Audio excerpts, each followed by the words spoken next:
जीवित पुत्र का व्रत कथा।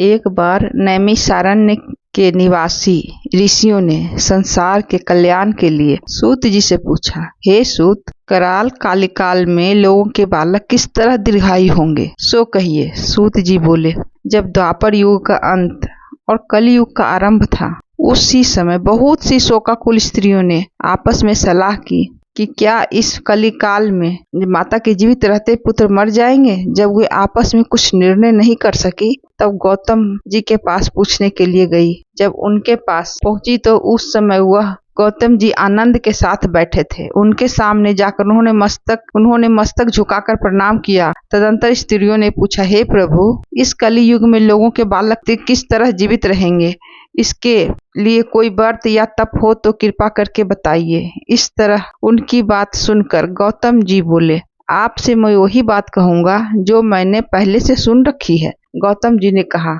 जब महाभारत युद्ध का अंत हो गया और द्रोण पुत्र अश्वत्थामा के द्वारा अपने बेटों को मरा देखकर सब पांडव बड़े दुखी हुए, तो पुत्र के शोक से व्याकुल हो द्रौपदी अपनी सखियों के साथ ब्राह्मण श्रेष्ठ धौम्य के पास गई और उसने धौम्य से कहा, हे पिपेंद्र, कौन सा उपाय करने से बच्चे दीर्घायु हो सकते हैं, कृपया करके ठीक ठीक कहिए। धौम्य बोले, सत्य युग में सत्य वचन बोलने वाला, सत्य आचरण करने वाला समदर्शी जीतवाहन नामक एक राजा था।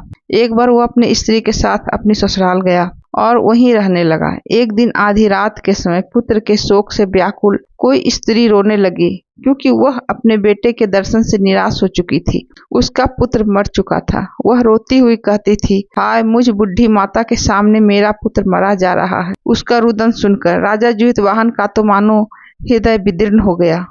वह तत्काल उस स्त्री के पास गया और उससे पूछा, तुम्हारा बेटा कैसे मरा। बुढ़ी ने कहा, गरुड़ प्रतिदिन आकर गांव के लड़कों को खा जाता है। इस पर दयालु राजा ने कहा, माता, अब तुम रो मत, आनंद से बैठो, मैं तुम्हारे बच्चे को बचाने का यत्न करता हूँ। ऐसा कहकर राजा उस स्थान पर गया जहाँ गरुड़ आकर प्रतिदिन मांस खाया करता था। उसी समय गरुड़ भी उस पर टूट पड़ा और राजा के शरीर का मांस खाने लगा। जब अतिशय तेजस्वी गरुड़ ने राजा का बायां अंग खा लिया, तो झटपट राजा ने अपना दाहिना अंग फेर कर गरुड़ के सामने रख दिया। यह देखकर गरुड़ जी ने कहा, देव योनियों में तुम कौन हो? तुम मनुष्य तो नहीं जान पड़ते। अच्छा कहो, अपना जन्म और कुल बताओ। पीड़ा से व्याकुल मन वाले राजा ने कहा, हे पक्षीराज, इस तरह के प्रश्न करना व्यर्थ है। तुम अपनी इच्छा भर मेरा मांस खाओ। यह सुनकर गरुड़ रुक गए और बड़े आदर से राजा के जन्म और कुल की बात पूछने लगे।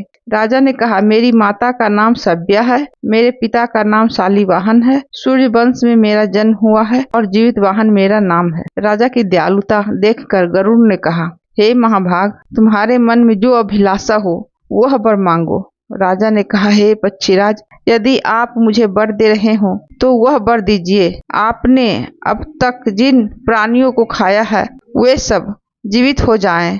हे स्वामिन, आप अब से आप यहाँ बालकों को न खाएं और कोई ऐसा उपाय करें कि जहाँ जो उत्पन्न हो वे लोग बहुत दिनों तक जीवित रहें। धौम्य ने कहा कि पक्षीराज गरुड़ राजा को वरदान देकर स्वयं अमृत लाने के लिए नागलोक चले गए। वहां से अमृत लाकर उन्होंने उस मरे हुए मनुष्यों की हड्डियों पर बरसाया। ऐसा करने से सब लोग जीवित हो गए जिनको कि पहले गरुड़ ने खाया था। राजा के त्याग और गरुड़ की कृपा से वहां बालों का बहुत कष्ट दूर हो गया। उस समय राजा के शरीर की शोभा दूनी हो गई। राजा की दयालुता देखकर गरुड़ ने फिर कहा, मैं संसार के कल्याणार्थ एक और वरदान दूंगा। आज आश्विन कृष्ण सप्तमी से रहित शुभ अष्टमी तिथि है। आज ही तुमने यहाँ की प्रजा को जीवन दान दिया है। हे वत्स, अब से यह दिन महाभाव हो गया है। जो मूर्ति भेद से विविध नामों से विख्यात है, वही त्रैलोक्य से पूजित दुर्गा अमृत प्राप्त करने के अर्थ में जीवित पुत्रिका कहलाई है। सो इस तिथि को जो स्त्रियां उस जीवित पुत्रिका की ओर कुश की आकृति बनाकर तुम्हारी पूजा करेगी, तो दिनों दिन उसका सौभाग्य बढ़ेगा और वंश की भी बढ़ंती होती रहेगी। हे महाभाग, इस विषय में विचार करने की आवश्यकता नहीं है। हे राजन, सप्तमी से रहित और उद्या तिथि कि अष्टमी को व्रत रखें, यानी सप्तमी विदित शुद्ध अष्टमी जिस दिन हो उस दिन व्रत न करके शुद्ध अष्टमी को व्रत रखें और नवमी को पारण करें। यदि इस पर ध्यान न दिया गया तो फल नष्ट हो ही जाएगा और सौभाग्य तो अवश्य नष्ट हो जाएगा। जितवाहन को इस तरह वरदान देकर गरुड़ बैकुंठ धाम को चले गए और राजा भी अपनी पत्नी के साथ अपने नगर को वापस चले आए। धौम्य द्रौपदी से कहते, हे देवी, मैंने यह अतिशय दुर्लभ व्रत तुमको बतलाया है। इस व्रत को करने से बच्चे दीर्घायु होते हैं। हे देवी, तुम भी पूर्वोक्त विधि से यह व्रत और दुर्गा जी का पूजन करो तो तुम्हें अभिलाषित पुत्र फल की प्राप्ति होगा। मुनिराज धौम्य की बात सुनकर द्रौपदी के हृदय में एक प्रकार का कौतूहल उत्पन्न हुआ और पूर्ववासियों स्त्रियों को बुलाकर उनके साथ वह उत्तम व्रत किया। गौतम ने कहा, यह व्रत और उसके प्रभाव को किसी चिल्ही ने सुन लिया और अपनी सखी सियारिन को बतलाया। इसके बाद पीपल के वृक्ष की शाखा पर बैठकर उस चिल्ही ने और उस वृक्ष के खोते में बैठकर सियारिन ने भी व्रत किया। फिर वही चिल्ही किसी उत्तम ब्राह्मण के मुख से यह कथा सुन आई और पीपल के खोते में बैठी हुई अपनी सखी सियारिन को बताया। सियारिन ने आधी कथा सुनी थी कि उसे भूख लग गई और वह उसी समय शव से भरे हुए श्मशान पहुंची। वहां उन्होंने इच्छा भर मांस का भोजन किया और चिल्ही बिना कुछ खाए पिए रह गई।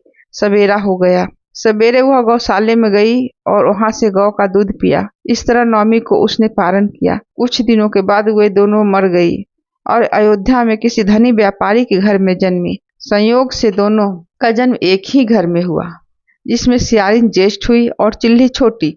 दोनों सभी शुभ लक्षणों से युक्त थी, इसलिए बड़ी लड़की काशी राज की और छोटी उसके मंत्री के साथ गृहपत्य अग्नि के सामने विधि पूर्वक ब्याही गई। पूर्व जन्म के कर्म फल से वह मृगनयनी रानी हुई। जिस किसी भी संतान को उत्पन्न करती वह मर जाती थी और पूर्व जन्म की बातों को स्मरण रखने वाली मंत्री की पत्नी ने 8 पशुओं से दृश्य तेजस्वी 8 बेटे उत्पन्न किए और सभी जीवित रह गए। अपनी बहन के पुत्रों को जीवित देख ईर्ष्यावश राज पत्नी ने अपने स्वामी से कहा, यदि तुम मुझे जीवित रखना चाहते हो तो इस मंत्री के पुत्रों को उसी जगह भेज दो जहां मेरे बेटे गए हैं, अर्थात इन्हें मार डालो। यह सुनकर राजा ने उस मंत्री के पुत्रों को मारने के लिए कई प्रकार के उद्योग किए, पर मंत्री पत्नी ने जीवित पुत्रिका के पुण्य बल से बचा लिया। एक दिन राजा ने अपने आदमियों से उन पुत्रों का सिर कटवा कर पिटारे में रखवाया। वह पिटारी उसकी माता के पास भेज दिया, किंतु वे 8 सिर बेशकीमती जवाहरात हो गए और भले चंगे हुए 8 लड़के अपनी माता के पास वापस चले गए। उनको जीवित देखकर राजपत्नी को बड़ा विस्मय हुआ। अंत में वह मंत्री की पत्नी के पास आई और उसने पूछा, बहन, तुमने कौन सा ऐसा पुण्य किया है जिससे बार बार मारे जाने पर भी तुम्हारे बेटे नहीं मरते? इसमें मंत्री की पत्नी ने कहा, मैं पूर्व जन्म में चिल्ही थी और तुम सियारिन, दोनों ने व्रत किया था। तुमने व्रत के नियमों को भली भांति पालन नहीं किया और मैंने किया। इसी दोष से हे बहन, तुम्हारे बेटे नहीं जीते हैं। ओ राजरानी, तुम भी उस जीवित पुत्री का व्रत को करो तो तुम्हारे बेटे दीर्घायु होंगे। मैंने तुमसे यह सच सच कह रही हूँ। उनके कथा अनुसार रानी ने व्रत किया, तभी से उनके कई बेटे सुंदर और दीर्घायु होकर बड़े बड़े राजा हुए। सूत जी कहते हैं, इस प्रकार का आनंद देने वाला यह दिव्य व्रत बतलाया है। स्त्रियां चिरंजीवी संतान चाहती हो तो विधि पूर्वक यह व्रत करे। जय जितवाहन बाबा।